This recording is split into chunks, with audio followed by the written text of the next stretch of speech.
Mick Mulvaney spends the day on the hot seat. President Trump sends the G7 to his own resort. And our journalisming betters set their sights on Facebook. I'm Ben Shapiro. This is The Ben Shapiro Show.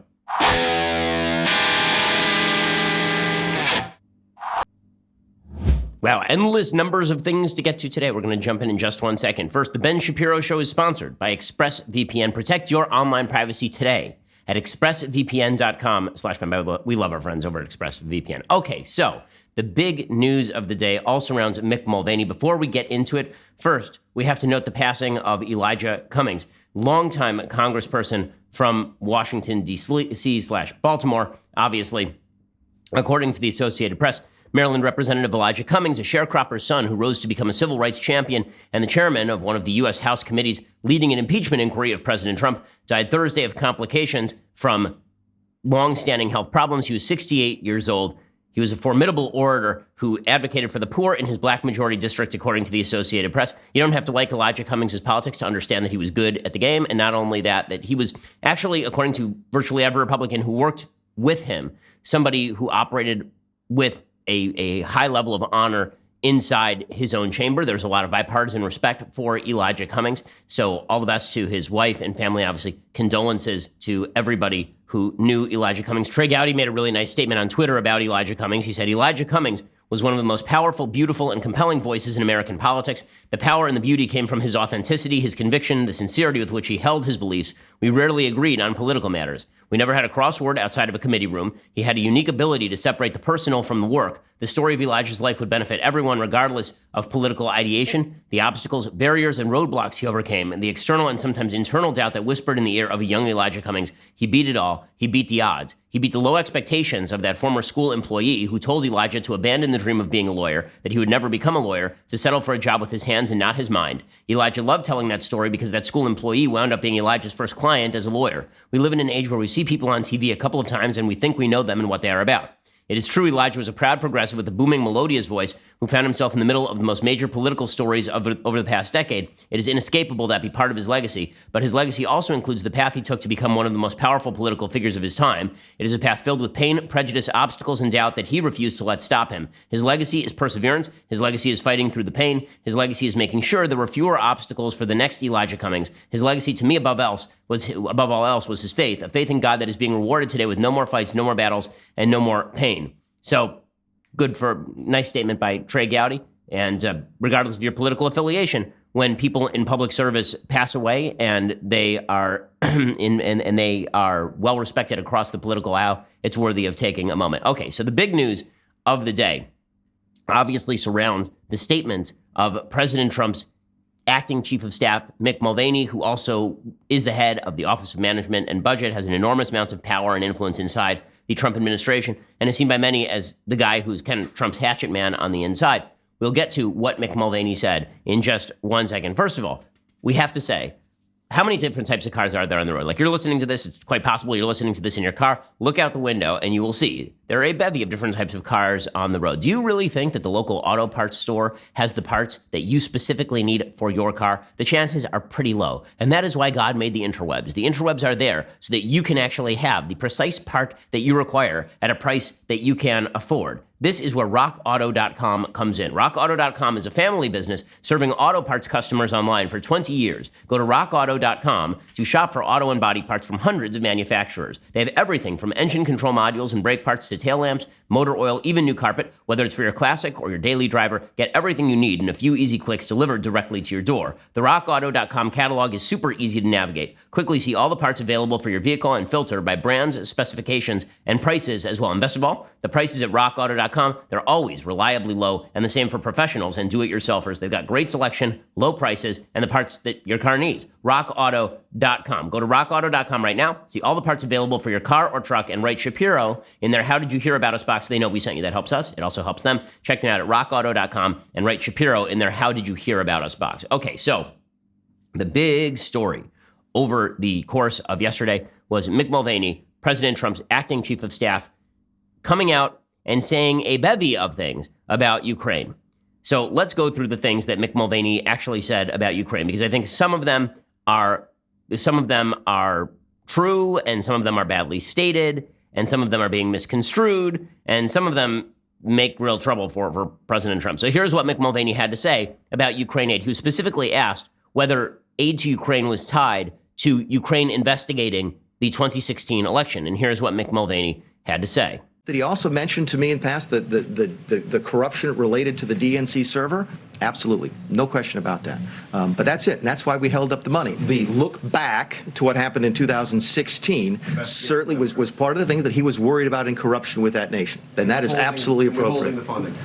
Yeah, which ultimately then flowed. So Mulvaney's saying, yes, there was a quid pro quo. We did hold off the military aid in order to pressure the Ukrainians to look into the 2016 election, but we didn't do the quid pro quo about investigation of the Bidens. That's a significant walk back. What you just described is a quid pro quo. It is funding will not flow unless the investigation into the Democratic server happens as well. We do that all the time with foreign policy. Okay, now people are construing this as he said there was a quid pro quo that is impeachable. Now, as I've said all along, the problem here is quid pro quo. What I've also said all along is that it depends what the quid pro quo is for. So, for example, we know that 3 Democratic senators actually wrote the administration in Ukraine just last year and said to them, we want to withhold your aid unless you are willing to fully cooperate with the Mueller investigation. So that would be a quid pro quo, would it not? I mean, that is a quid pro quo. In other words, there are strings attached to American aid. The question is whether the strings attached are overtly about getting your political opponent. Remember where this story started so you can see how the story is now morphing, right? So the story started with the accusation that Donald Trump specifically said to Ukraine, you will not get your aid unless you investigate Joe Biden. Now the media are shifting this into, well, it's just as bad if Trump said you won't get your aid unless you investigate Ukrainian interference in the 2016 election. No, that's not the same thing. That's not the United States and the people of the United States do have a legitimate interest in finding out about foreign interference in the 2016 election. And I'm having a hard time, frankly, understanding how folks on the left don't get this, considering that they just spent 2 years investigating with taxpayer dollars Russian interference in an American election. And that members of the U.S. Congress who are Democrats were threatening to withhold aid from Ukraine if they didn't help with that specific investigation about the 2016 election. So in other words, if you withhold aid to Ukraine because they won't help Democrats investigate Mueller, that's okay. If you won't hand over aid to Ukraine unless they investigate Ukraine's meddling that helped Hillary Clinton, then it's very bad in a quid pro quo. I don't understand how these both can be simultaneously true. That does not make any moral sense at all. Now, that's not really where Mulvaney slipped up. So everybody is jumping on the fact that he was asked specifically about quid pro quo, and then he sort of said, yeah, we do that all the time, to mean that he is saying that there's a quid pro quo American taxpayer money to help President Trump politically. And that's not what he said. And when you're talking about a quid pro quo that matters, you have to be talking about something that you cannot use American taxpayer money to do. If you look, the accusation about Joe Biden, for example, is an accusation that Joe Biden used American taxpayer dollars, right, $1 billion in loan guarantees to Ukraine in order to benefit himself and his son Hunter Biden personally. That's the accusation President Trump is making. Biden's defense is, no, when I said that there was a quid pro quo, what I meant is that I'm withholding $1 billion in loan guarantees specifically until Ukraine cleans up its act with regard to corruption. And the Obama administration was pressuring in early 2016 and throughout 2016, in fact, pressuring the Ukrainian government to clean up on corruption. And that involved investigating people like Paul Manafort, who ended up as Trump's campaign chief of staff. So was that wrong of the Obama administration? Did they violate the law there? Was that a quid pro quo in the sense that everybody is talking about an impeachable offense? The answer is no. And now Mulvaney phrased all of this in like the stupidest possible way. And in just 1 second, I'm going to read you the full context of his comments and explain what I think he was trying to say. But let's be real about this. He was very awkward in how he said it, and he created more nightmares and more headaches for President Trump. The president's legal team today is walking away from Mulvaney saying, listen, we didn't vet that press conference. We have no idea what that guy was saying. Sean Hannity, who of course is a big defender of the president on virtually every topic, he came out and he was ripping into Mulvaney. So even Trump's biggest defenders are unhappy with what Mulvaney said. But I'm pretty sure that the headlines are not matching what Mulvaney actually said. Right? The headlines today are all about how Mick Mulvaney basically said, sure, we do quid pro quos all the time. What he was saying is that there are strings attached to American foreign policy aid. That, of course, has always been true. And he's correct about that. It's just he phrased it in the worst possible way because maybe he's just not that good at this. Again, the stupidity more than malice explanation tends to hold true for virtually everything. People make mistakes. People say dumb things, particularly in the political realm. But we'll explain word for word what he said, and then you can make your own judgment. We'll get to that in just 1 second. First, let's talk about Tommy John underwear. So there is one brand of underwear that is better than any other. Undergarments, comfortable stuff. We're talking about Tommy John. Tommy John stuff is fantastic. How do I know? Because it graces my very tuchus this very moment. Tommy John doesn't just claim to be the most comfortable underwear on the planet. They actually have the stats to back it up. Like, they have 7 million pairs of Tommy John underwear they've sold, with 96% of their customers rating them 4 stars or greater. With Tommy John's revolutionary underwear, the legs never ride up, the waistbands never roll down. Tommy John is more than just underwear. They've got 750 products online, such as super soft loungewear, polo shirts, and apparel. And dudes, here's something for the ladies in your life. After 2 years and countless hours of obsessing over every little detail, Tommy John is proud to introduce the most comfortable bras on the planet. If you prefer to shop in stores, you can find them online. Find them in over 1,200 retail locations across the country, including Nordstrom stores nationwide. Tommy John, no adjustment needed. My wife wears Tommy John as well. She loves it. Tommy John is just fantastic. Hurry over to TommyJohn.com/Ben right now to get 20% off your first order. That's TommyJohn.com/Ben for 20% off. TommyJohn.com/Ben. You don't shy away from spending a little extra money on, like, a nice pair of pants. Why would you shy away from spending a little money on something that is going to grace your butt every single way? Go check them out over at TommyJohn.com/Ben and get 20% off your first order when you use that address, TommyJohn.com/Ben. Okay, so here is what Mick Mulvaney actually had to say word for word. So he was asked, quote, "The demand for an investigation into the Democrats was part of the reason that Trump ordered to withhold funding to Ukraine?" And Mulvaney said the look back to what happened in 2016 certainly was part of the thing that he was worried about in corruption with that nation, and that is absolutely appropriate. Okay, that's fair. The Obama administration withheld aid to Ukraine unless they were willing to root out corruption by looking into people like Paul Manafort, even though Paul Manafort was working with the Trump campaign at the time. Right? Hillary Clinton was coordinating with the Ukrainian government to receive dirt on President Trump. That was not illegal. It was bad, but it was not illegal. The Democratic senators in the last year wrote a letter to the government of Ukraine saying, help out with the Mueller investigation or your aid is going to go bye-bye.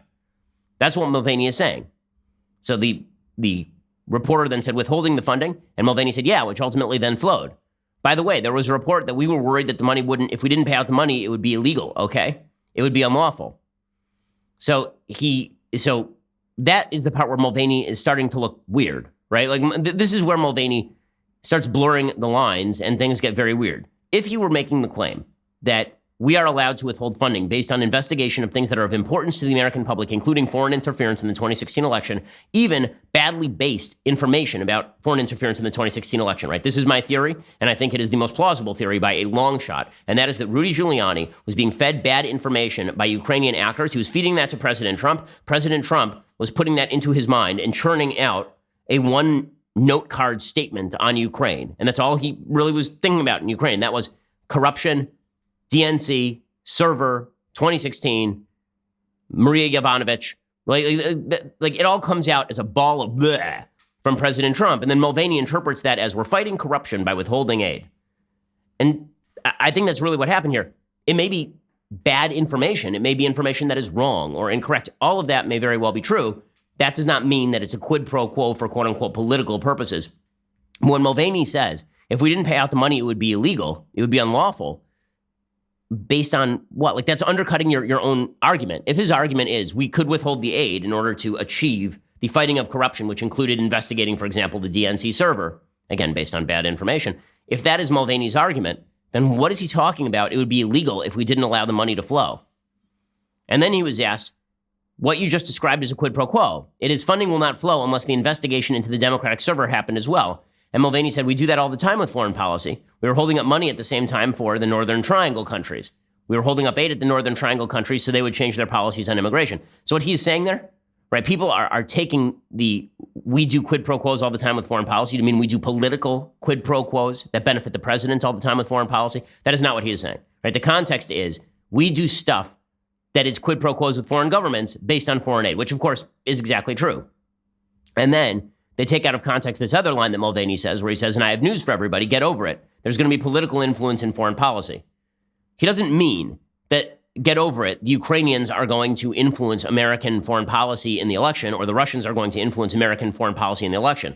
What he means by that is that we are going to attach strings to foreign policy. And he phrases that in the worst possible way because everyone is a dope.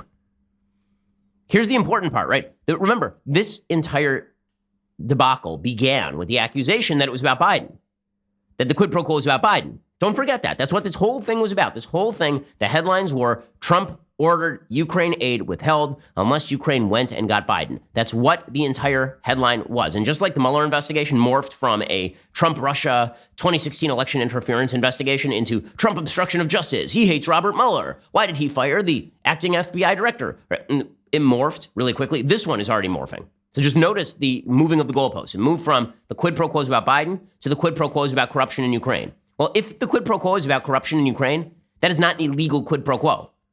That's not even really out of the line of kind of normalcy. The only thing that's out of the line of normalcy is that Trump's standard of corruption in Ukraine seems to be based upon bad information fed to him by Rudy Giuliani, who's running around with a bunch of nefarious characters from Ukraine while being paid $500,000. Hey, here's the key exchange that people are ignoring, of course. The question from a reporter was, on the call, the president did ask about investigating the Bidens. Are you saying the money that was held up, that had nothing to do with the Bidens? Mulvaney said, no, the money held up had absolutely nothing to do with Biden. That was the point I was making to you. And then the reporter said, you're drawing the distinction. You're saying it would be wrong to hold up money for the Bidens. Mulvaney said there were three factors.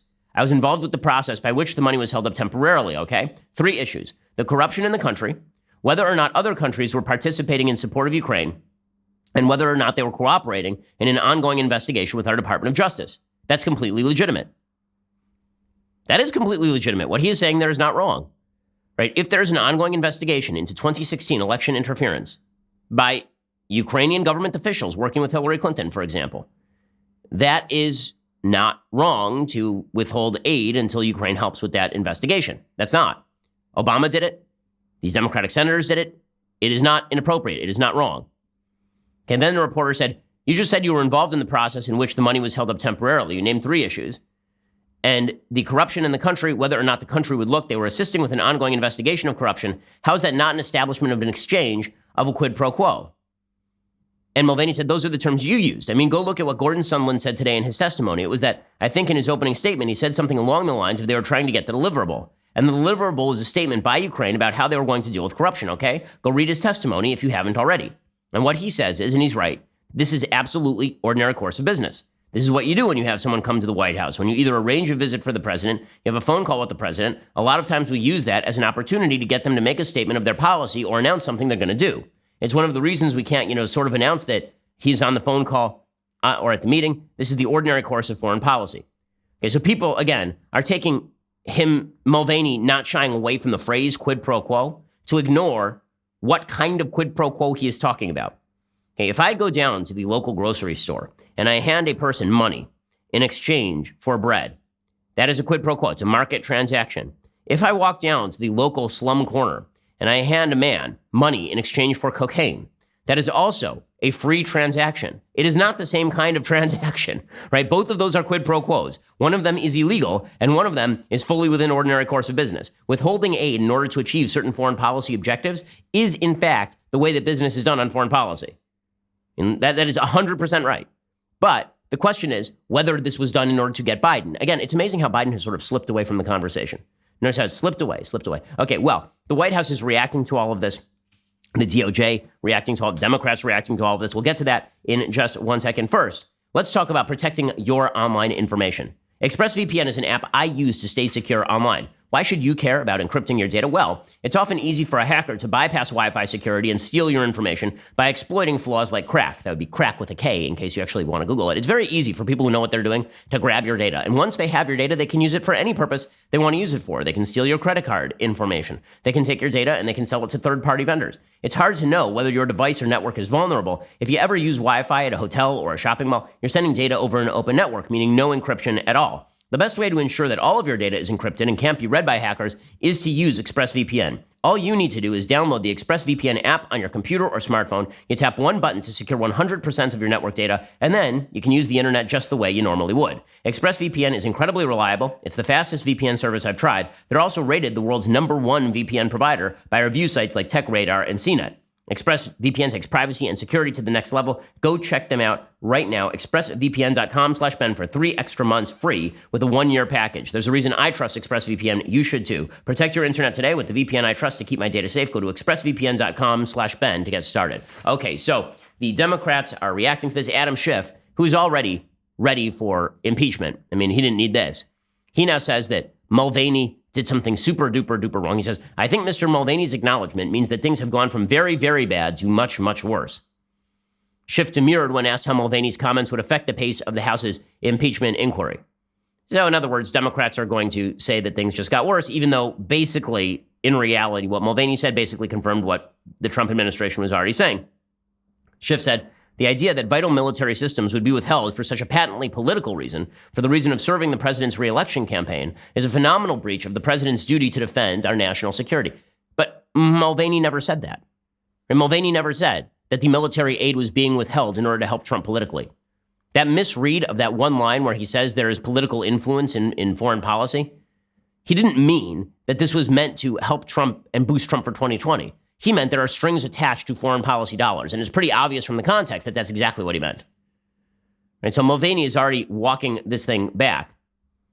So again, people are picking on this one line where he said, I have news for everybody, get over it. There's going to be a political influence in foreign policy that's going to happen. Elections have consequences. Mulvaney denied any aid, again, was withheld to pressure Ukraine into going after Biden. So Mulvaney is now saying that his remarks were misconstrued, which, by the way, they were. Right? He issued his statement after the president's outside legal counsel tried to distance itself from Mulvaney's earlier comments at a press briefing. Mulvaney now says there is no quid pro quo between Ukrainian military aid and that country's willingness to investigate the 2016 U.S. election. Now, this is where you get into the stupidity of politics. Mulvaney should say, well, yeah, of course, we were withholding military aid unless they showed willingness to investigate their own interference in the 2016 election. Because if that's not, really, if what he's saying now is not true, then it's going to look like he was lying. Right? They're going to call him to testify now because he was involved in this process, and he's going to have to testify one way or another. And so either he was lying then or he's lying now. Right? He's getting himself in trouble. The truth is that, of course, military aid was withheld in order to investigate the 2016 election. Trump said so on the call, right? I mean, that stuff was basically said on the call, not the military aid part, but that he wanted the 2016 election interference investigated. There's nothing wrong with that. Okay, Mulvaney adds that Trump never told him to withhold money until the Ukrainians took action related to a server Democrats used in the 2016 election. In an earlier briefing, Mulvaney had directly cited questions about the DNC server as a reason that money for Ukraine was being held up. Okay, well, again, the questions about Trump's bizarre questions about whether the DNC server is being held in Ukraine, which we talked about on the show yesterday, that is founded in bad logic and bad evidence, and Rudy Giuliani being an idiot. But withholding aid because you got bad information is not the same thing as withholding aid for political gain. Right? It's not quite the same thing. Because let's say, for the sake of argument, that this weren't a crazy theory and that the DNC server was in fact being held in Ukraine and demonstrated, as Trump seems to think, bizarrely, that Russia did not hack into the DNC server, Ukraine did.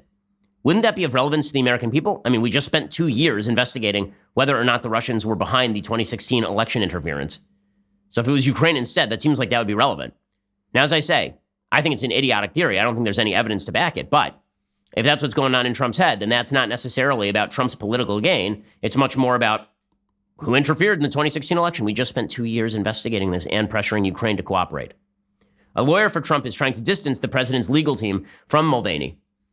Trump's personal attorney, Jay Sekulow, issued a one-sentence statement that said the president's legal counsel was not involved in acting chief of staff Mick Mulvaney's press briefing. Now, again, that ain't gonna fly. It's not gonna fly. I'm sorry. Mulvaney has a defense here, and his defense is exactly what I'm saying, because I'm pretty sure that's what he was saying. And Trump's legal team running away from him and now saying, well, he didn't clear his stuff with us. It makes it sound like what Mulvaney actually admitted to was the crime. Like what Mulvaney admitted to was the impeachable offense, which means they call him on the carpet, they ask him about what he said, and then they impeach on that basis. So the reaction to Mulvaney for Trump is actually as bad or worse than what Mulvaney actually said in terms of the impeachment process. And you can listen to the media coverage, which is really not honest. Toulouse Olorunipa of the Washington Post says Mulvaney's retort to the charges that that Trump abused his office for personal political gain came in a 3-word mantra that now forms the central theme of the White House impeachment response. Get over it. Mulvaney embraced a classic Trumpian tactic, saying the quiet and potentially illegal part out loud. That strategy with regard to Ukraine came in for withering criticism after Mulvaney's appearance. He later tried to walk back his comments. In a statement late Thursday, Mulvaney denied the quid pro quo he had previously defended as appropriate and normal. Well, no, he said in the press conference the quid pro quo wasn't about Biden. The only thing that he reversed himself on was the DNC server part, and I'm not sure why he reversed himself on it, considering that it's obviously true. Right? It's obviously true that Trump said we want to withhold military aid and or a presidential meeting until the Ukrainians get to the bottom of corruption, which includes an investigation into this DNC server and 2016 election interference question. Again, for the 1,000th time, based on bad information, but not based on necessarily 2020 election prospects or political malice. So this is how it's being painted now. That wasn't even the worst part of this press conference. Okay, the worst part of the press conference, as we will see, is Mulvaney's comments about President Trump directing the G7 to be held at the Trump Doral Resort. Right? Like, why is that even happening? Like, why? Okay, we'll get to that in just 1 second. First, last week, China devalued its currency and the markets tanked. One consequence was that Bitcoin prices rose. In times of chaos and uncertainty, people tend to look for alternative methods of investment that are not subject to the whims of central governments messing around with the currency. Instead, people are investing in Bitcoin the same way they would invest in precious metals, because Bitcoin, effectively speaking, is a product that is created with blockchain that creates a scarcity that cannot be hacked by central governments and manipulated by central governments. Well, if you're considering getting into the crypto market, you should use eToro. eToro is smart crypto trading made easy. eToro's social trading platform has over 11 million traders and facilitates over $1 trillion in trading volume per year globally. You can access the world's best cryptocurrencies. They have 15 different coins available. They've got low and transparent fees. You can try before you trade with a virtual portfolio with a $100,000 budget. Never miss a trading trend with charts and pricing alerts. They make it super easy. Sign up today at eToro.com/Shapiro. That's eToro.com/Shapiro. I love that you can really try it out before you even put your own money in, so you can see how the system works. Go check them out at eToro.com/Shapiro, eToro.com/Shapiro. Okay, so the worst moment of this presser was not even the whole quid pro quo thing. The worst moment of the presser had to do with the fact that the Trump administration awarded next year's G7, the Summit of World Leaders, to his own resort, to President Trump's resort. Now, I am so annoyed by this, I cannot even tell you. Annoyed, irritated. Even if you think that it's not corrupt, it is the absolute appearance of corruption. It's the absolute appearance of corruption. Right? Trump's people are claiming that it's not an emoluments violation. It's not emoluments are basically bribery. That's not the president enriching himself. They say, well, he won't make any profit off of this. It's just he really, really, really likes the resort. Okay, this is where Trump's people do him a deep disservice. And Trump does himself a deep disservice. His people should be saying to him, Mr. President, you've made a whole thing out of Joe Biden appearing to be corrupt with Hunter. And now you are directing the G7 to be held at your own resort that you own? That costs millions and millions of dollars, that event? You're directing it to your own resort? Don't you think that creates the appearance of impropriety? Why do you think this is smart? Now, Trump, because he has never met, Trump is like my 3-year-old when it comes to reverse psychology. Like, if you want Trump to do something, you tell him you don't want to do it. So maybe the best thing that should have happened here is that all of his aides should have said, best idea you ever had, Mr. President. You should totally ignore the implications of corruption. You should totally hold it at Doral. And then Trump be like, I don't want to do it anymore. But the fact is that everybody around Trump, unfortunately, is afraid of Trump. And nobody apparently had the balls to just say to him straight out, Mr. President, it looks really bad when you're directing giant events to your own resort in the middle of the presidency. It looks as though you're exerting the pressure of the presidency in order to raise money for your own businesses. It does. It looks bad. There's no other way to put it. It looks bad. It looks corrupt. It looks bad. Now, is it corrupt or bad? Well, you'd have to show that the money flows. You'd have to show that Trump made some sort of profit from it. But again, the president's desire to show off his own properties and his desire to talk about how wonderful his own properties are, it is not good for him. It is not good for his administration. It is stupid and it is wrong. And so, according to the Washington Post, Trump has awarded the 2020 Group of 7 Summit of World Leaders to his private company, scheduling the summit for June at his Trump National Doral Miami Golf Resort in Florida, the White House announced on Thursday. Trump's Doral Resort has been in sharp decline in recent years. Its net operating income fell 69% from 2015 to 2017. A Trump organization representative testified last year the reason was Trump's damaged brand. Now, the G7 summit will draw hundreds of diplomats, journalists, and security personnel to the resort during one of its slowest months of the year when Miami is hot and the hotel is often less than 40% full. It will also provide a worldwide spotlight for the club. Apparently, Trump asked his aides earlier this year, what about Doral? Mulvaney said a nationwide search conducted by Trump's administration led to the conclusion that the president was right.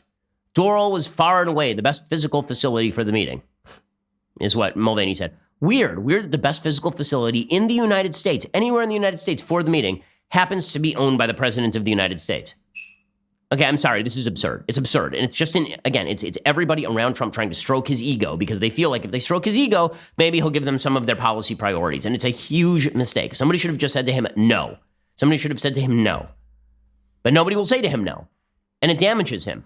Like, if you're rooting for Trump to be reelected, this kind of stuff is very, very bad for him. And somebody needs to say no to him. It's just, it's absurd. Mulvaney didn't say what the other sites were, just that they were all worse. Just this was the best. It was the most unbelievable. Okay, Trump said in 2016, I will be leaving my great business in total, of course, after he was elected.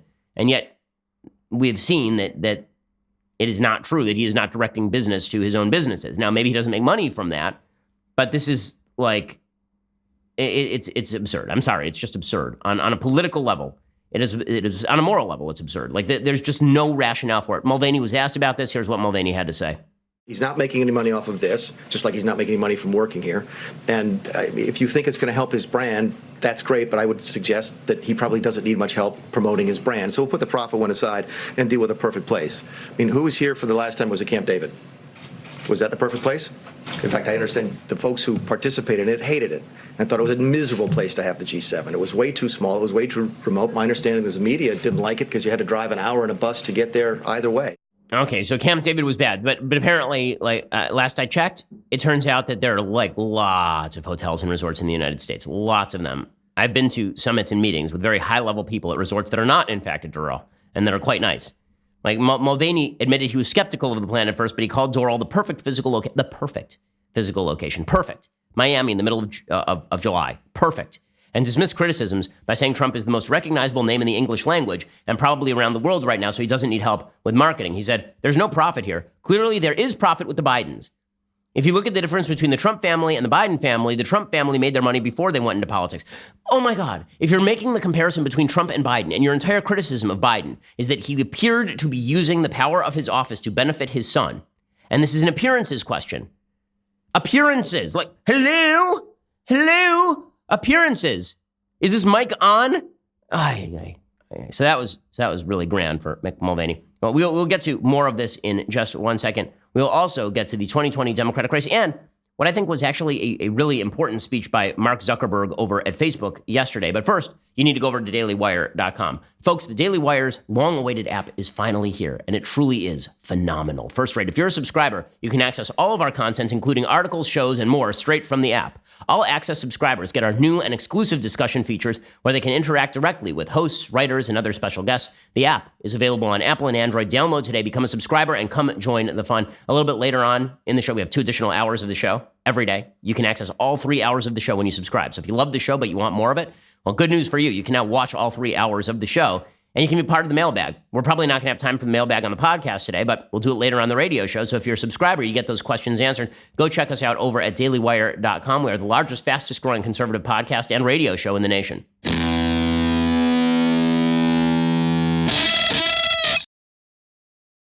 Okay, so a little bit more on this Ukraine stuff, and then we will move on to what I think was actually a pretty important moment over at Georgetown yesterday, because people, we'll get into that in just 1 second.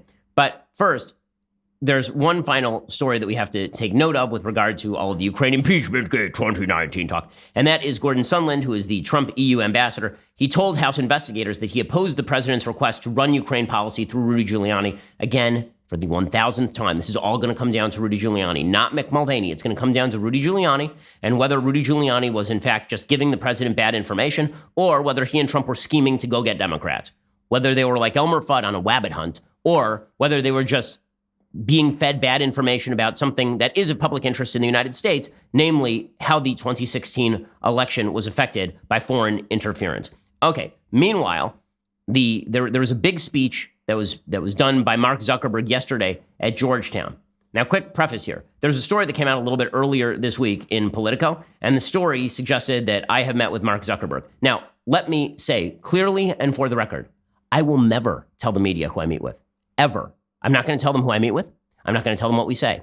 The reason is because, in my job, in what I do, I talk with a wide variety of extraordinarily powerful people that the left would not want me talking with. The left spends an enormous amount of time trying to shut down precisely those conversations by reporting that the conversations happen and then bringing outside pressure to bear to stop people from having those discussions in the first place. I talk with lots of people they don't want me talking with because I think the conversation is important. I think that persuasion is important. I think it's important to talk with people you disagree with. And so my answer to people who are asking me about meeting with Mark Zuckerberg or anybody else for that matter in a position of power is take a hike, son. Because guess what? I meet with lots of people. It's none of your business. And it's particularly none of your business because the goal of so many people on the left is to stop exactly the sorts of conversation that make the country better. Those conversations make the country better. The goal of the left is to prevent those conversations, which in fact is the entire issue that is happening right now with regard to Facebook. So listen, I understand conservative skepticism about Facebook. I really do. Okay, I've criticized Facebook copiously in the past when Facebook has taken action to kick people I don't even like off of Facebook. But I think that Facebook has been too stringent in their interpretation of their own quote-unquote hate speech policy, which I think, by the way, is a stupid policy. I think that the Facebook hate speech policy is idiotic because there is no actual definition of hate speech. But let's be clear. The real pressure that is being brought to bear right now on Facebook is being brought by the left. And the reason the left is trying to bring pressure on Facebook is because Donald Trump won in 2016.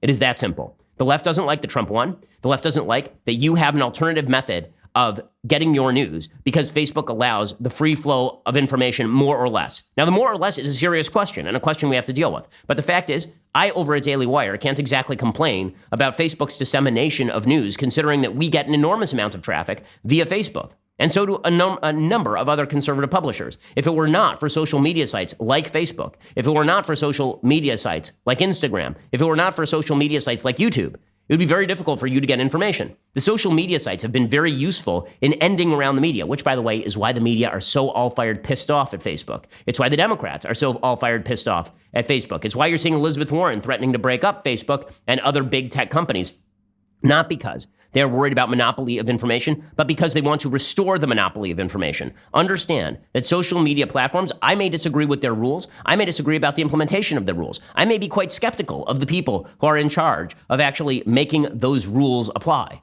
But if I have a choice between a world where social media allows me to get information from a variety of sources across the political spectrum, and a world where the only newspapers I can buy at the newsstand are the New York Times, the LA Times, and the Washington Post, that is not a choice. For the journalists, it's not a choice either, which is why they hate the big tech, they hate the social media platforms. And you're starting to see all of these journalists, journalisming all over the place. What they would prefer is an area of limited information, right? They would prefer limited information. And that's why you see the New York Times today running a piece from Matt Stoller called "Tech Companies Are Destroying Democracy and Freedom of the Press." Destroying it. As opposed to the New York Times, which just spread its own brand of news without any challengers in the space because there was no alternative means of distribution. Right? So the New York Times is running full pieces now by these folks. You have people like Kara Swisher, who is extremely censorious by nature, who is calling for her to be one of the controllers of Facebook's new sort of judiciary board that would help rule on whether things have violated policy. She would like to do that because Swisher happens to be censorious. Right? Folks on the left want control of the means of the distribution of information. In any case, Mark Zuckerberg gave a speech at Georgetown, and it actually was quite an important speech because he is actually kicking back against, in my opinion, the left. He's actually kicking back against a lot of censorious people on the left. Now, do I trust Zuckerberg and Facebook to make all the right decisions about this stuff? No, which is why I think that we ought to cast a very hardened eye at exactly what Facebook and the social media platforms do in the interpretation of their vague and ridiculous hate speech policies.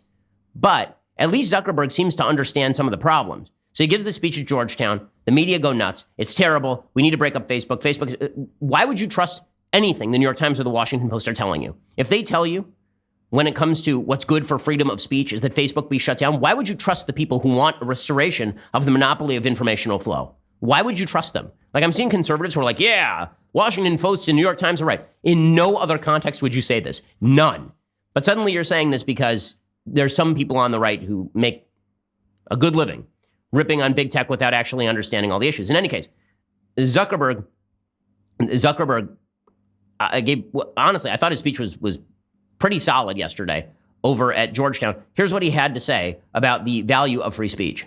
Our commitment to each other, that we hold each other's right to express ourselves and be heard above our own desire to always get our way in every debate, that's how we make progress together. But this view is increasingly being challenged. Now, some people believe that giving more people a voice is driving division rather than bringing people together.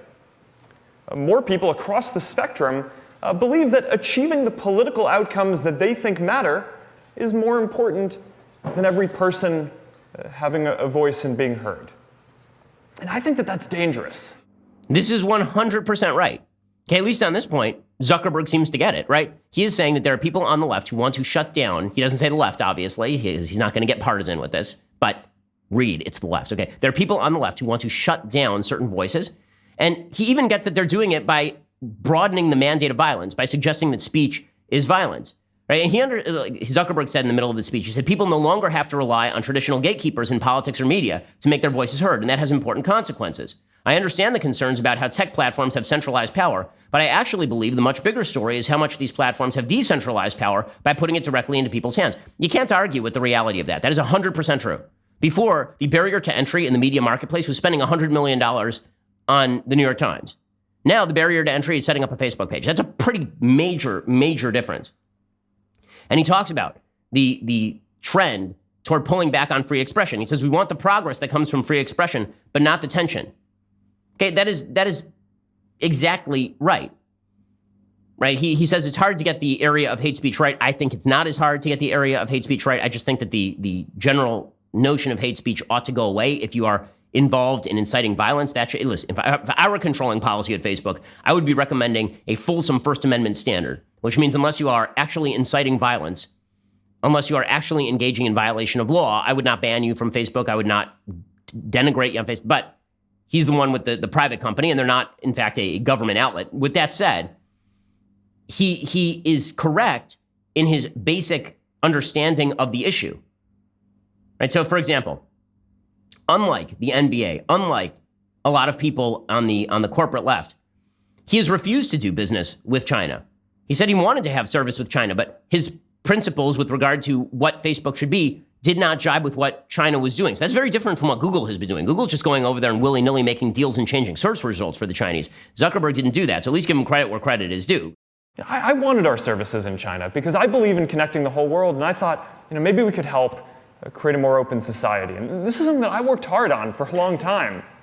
But we could never come to agreement on what it would take for us to operate there, and they never let us in. And now we have more freedom to speak out and stand up for the values that we believe in and fight for free expression around the world. Okay, he's getting this right. Like, if you're on the right and you're ripping into his speech today, like, it's because you didn't listen to his speech. Right? Here's Zuckerberg clip 4.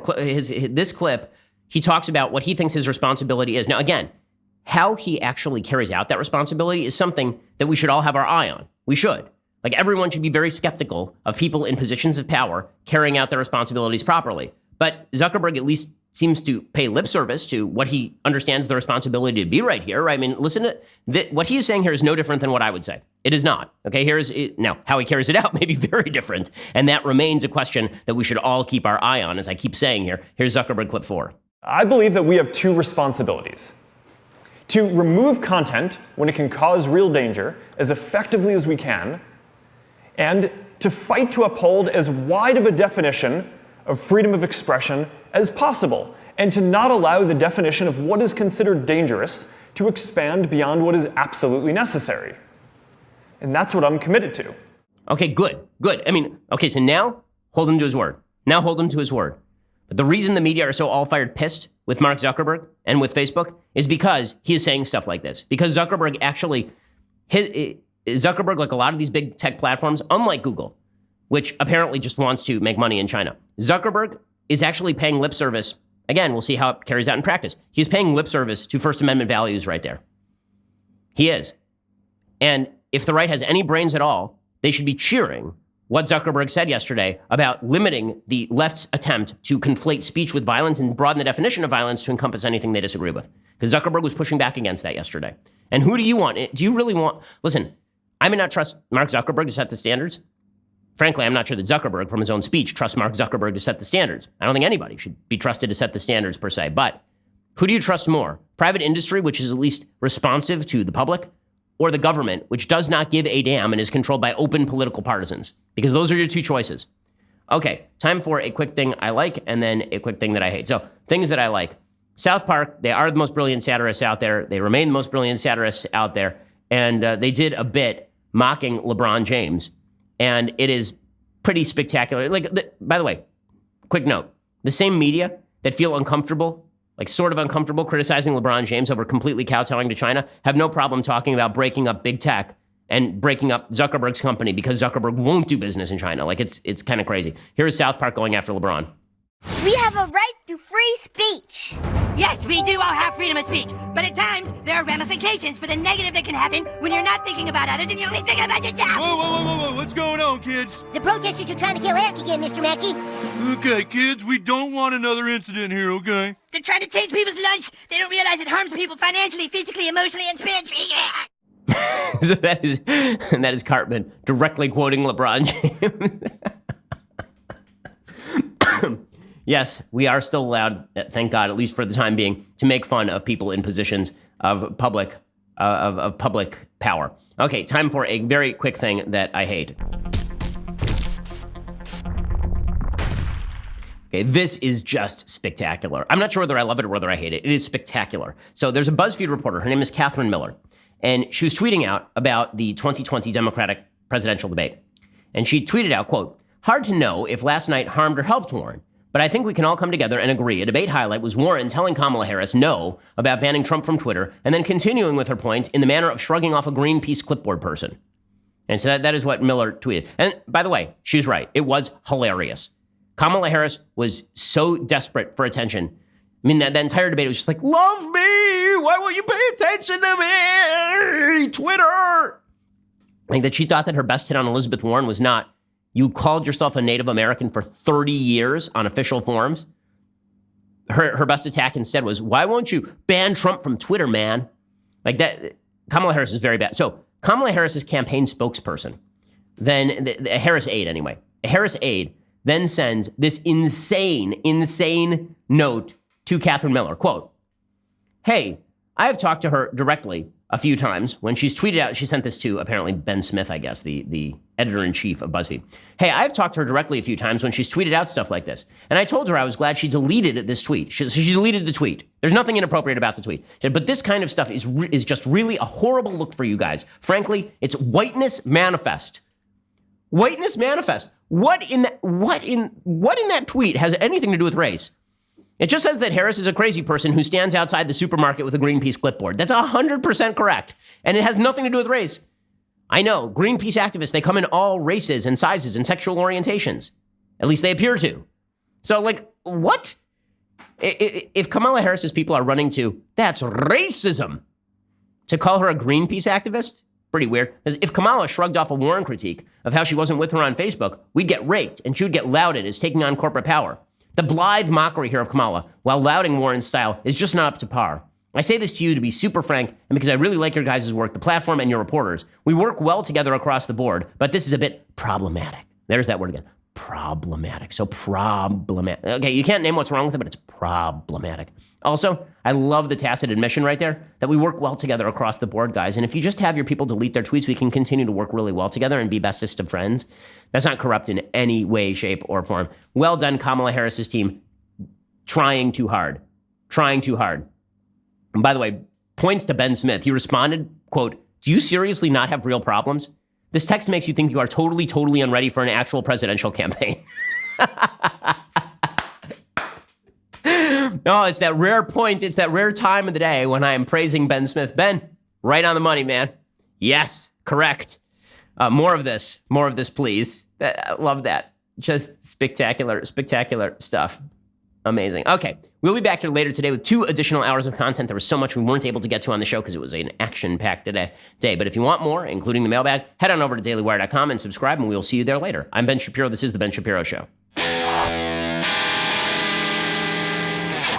The Ben Shapiro Show is produced by Robert Sterling, directed by Mike Joyner, executive producer Jeremy Boring, senior producer Jonathan Hay. Our supervising producer is Mathis Glover, and our technical producer is Austin Stevens. Assistant director Pavel Wydowski, edited by Adam Sayevitz. Audio is mixed by Mike Coromina. Hair and makeup is by Jesua Olvera. Production assistant Nick Sheehan. The Ben Shapiro Show is a Daily Wire production. Copyright Daily Wire 2019.